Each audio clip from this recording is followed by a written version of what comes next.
On the night of the first Republican presidential debate that took place in August up in Milwaukee, Wisconsin, Jeff Rowe, who heads up the super PAC called Never Back Down on behalf of Florida Governor Ron DeSantis, told big time donors that they needed to raise at least $50 million over the next 60 days in order to put the kibosh on Donald Trump's plans to win the Republican nomination.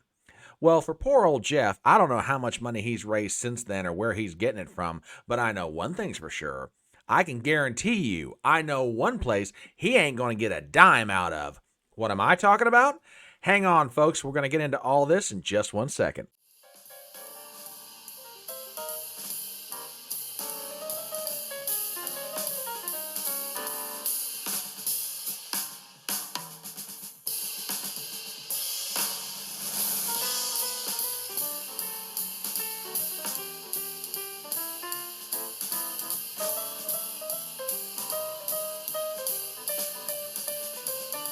My name is Brian Trippett. I am your front porch conservative. Step on up to my electronic front porch and let's talk.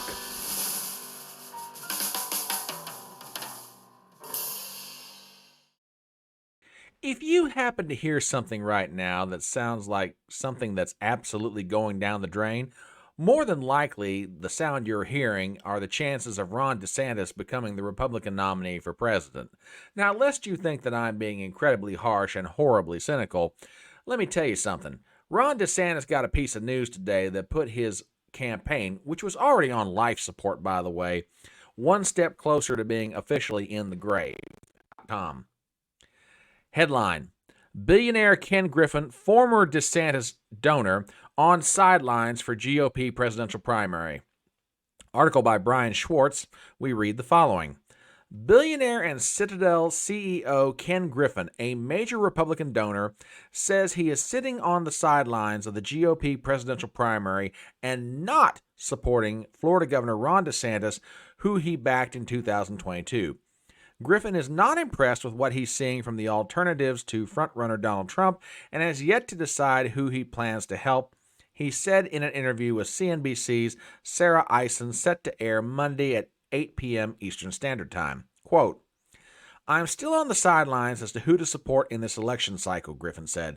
Look, if I had my dream, we'd have a great Republican candidate in the primary who was younger, of a different generation, with a different tone for America. And we'd have a younger person on the Democratic side in the primary who would have his message for the country. With two younger, fresher candidates, we'd have a debate about ideas and principles and policies to make this a great nation. We're not having that dialogue right now. Griffin has an estimated net worth of $35 billion, and he gave more than $100 million to the 2022 midterms to a mix of state and federal candidates, with almost all of it going toward Republicans. Griffin gave $5 million in 2021 to a political action committee backing DeSantis' successful reelection bid, according to state campaign finance records. His sidelining in the GOP primary means, at least for now, one of the party's biggest contributors will not be putting his considerable financial resources toward a candidate challenging Trump's enormous advantage. Okay, let's get into this. Look, everybody has now known for weeks. It's becoming painfully obvious to anybody looking at the situation. The DeSantis campaign is either out of money or quickly about to run out of money. The campaign itself is more or less being operated by the super PAC. Jeff Rowe told everybody up in Milwaukee they've got to have $50 million over the next 60 days. Well, odds are I'd say they ain't getting it. If they were, they would be ramping up plans to challenge Trump in other states. As it stands right now, the DeSantis campaign is betting everything on Iowa.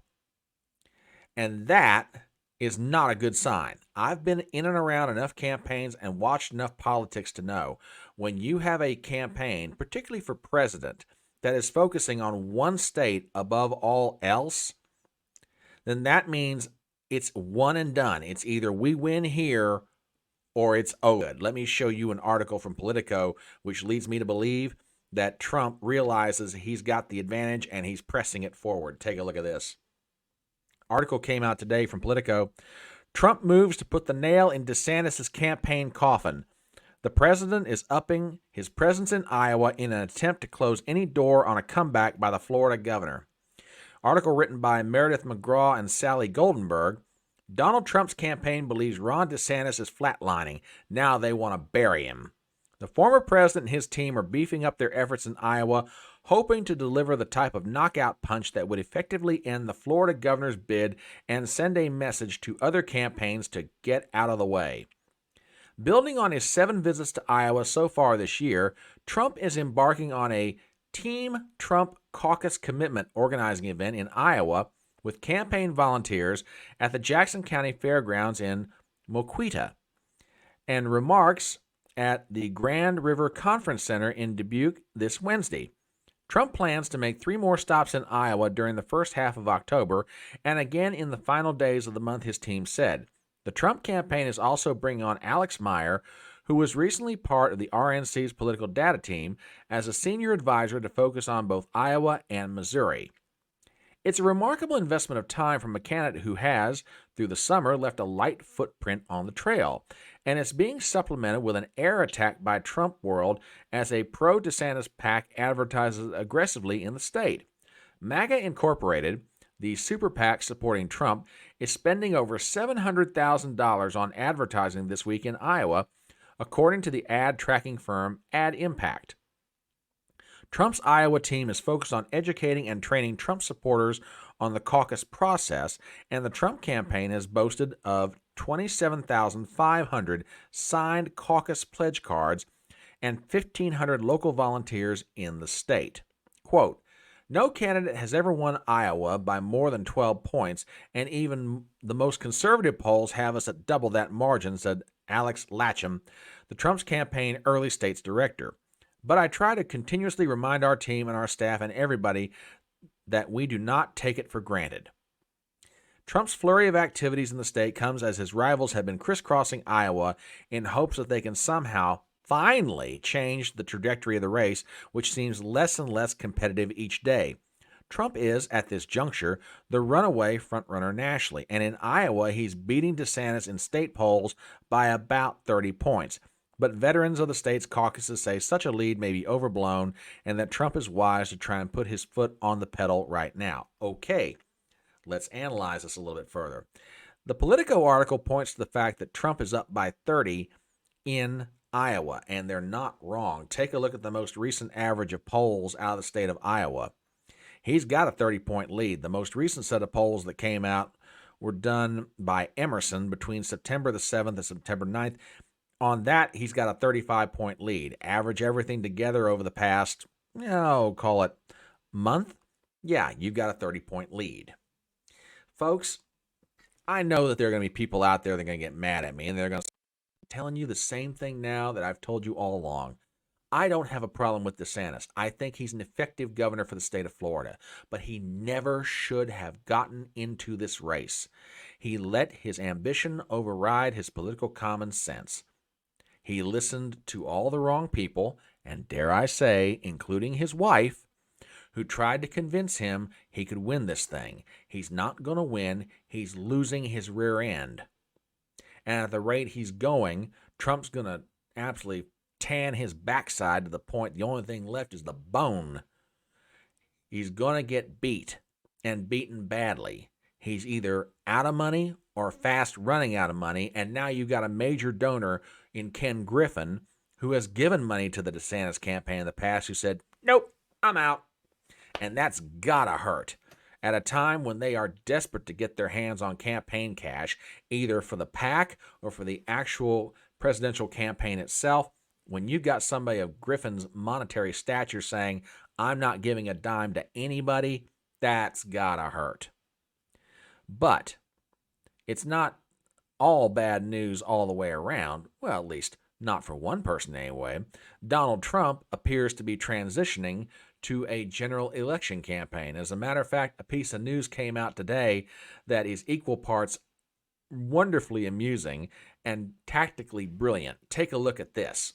While DeSantis and all of his fellow GOP candidates are trying to figure out what to do about Trump in Iowa, Trump is moving on. Take a look at this.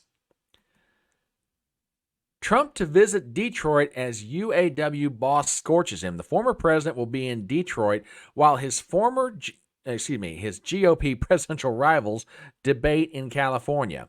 Story again by Meredith McGraw, and this time the addition of Kelly Garrity. Former President Donald Trump will speak in Detroit to current and former members of the Auto Workers Union on September 27th, the day of the second Republican primary debate, according to three people familiar with the plan. The news of the trip comes days after auto workers in Michigan, Missouri, and Ohio began strikes targeting plants run by the big three manufacturers. The New York Times first reported Trump's plans. This will be the second time Trump, the current frontrunner in the GOP race, decides to forego a 2024 presidential debate. The former president skipped the first debate in August and instead sat for an interview with former Fox News host Tucker Carlson. The GOP debate will be held at the Ronald Reagan Presidential Library and Institute in Simi Valley, California. Trump's team has not yet released details of where the speech will be held, but it is expected he will address over 500 union members representing different trades, including auto workers. And while a visit to the picket line has been discussed, a person familiar said it was unlikely Trump would make a visit due to logistics. Trump's plan to give his speech during prime time, potentially conflicting and overshadowing the GOP debate in California. Oh, really? You think Trump's going to conflict and overshadow the GOP debate? Let me think about that one. Yeah, that's exactly what Trump's going to do. I said that this move is equal parts amusing and tactically brilliant, and I am right on both counts. It's amusing because, once again, the Donald is sticking it to Rupert Murdoch and his minions at Fox News. I have saw the first debate. It was nothing more than a verbal food fight. You cannot get into a substantive discussion of the issues in that kind of setting when you got that many candidates on stage. And right now, that's one thing that the country is hungering for, particularly on the Republican side. What's the vision? What do you want to do to make the country better? We're in bad times. How are you going to lead us out of it? Well, how can you have that kind of discussion with 30-second sound bites and 20-second rebuttals? You can't do it. So you've got that going on. Then you've got the continued animosity between Trump and Rupert Murdoch. And this is Trump's way of looking at Rupert and going, screw you, I'm out of here. So yeah, it's amusing in the one sense, but it's also tactically brilliant. Look, 13,000 UAW members are now currently on strike spread out over 3 different states. For the first time in the union's history, they are striking against all 3 of the major automakers. Trump has an opportunity to go in and maybe change some minds. I'm not talking about the union leadership. Odds are he'll never get the endorsement of the UAW.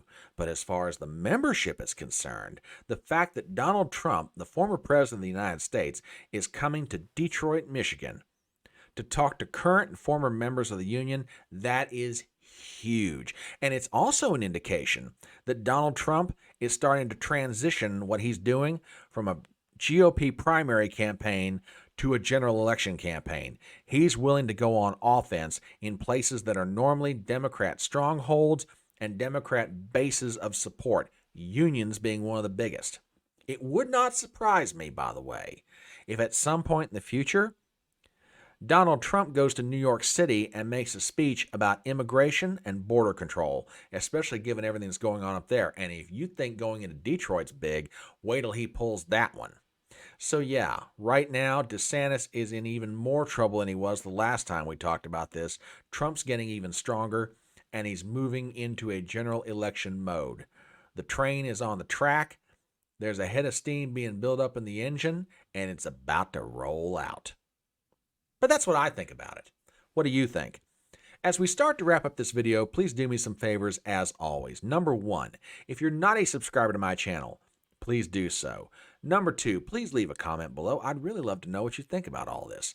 Number 3, hit the bell for notifications. I want to make sure you're always aware when I've got new videos and live streams coming out.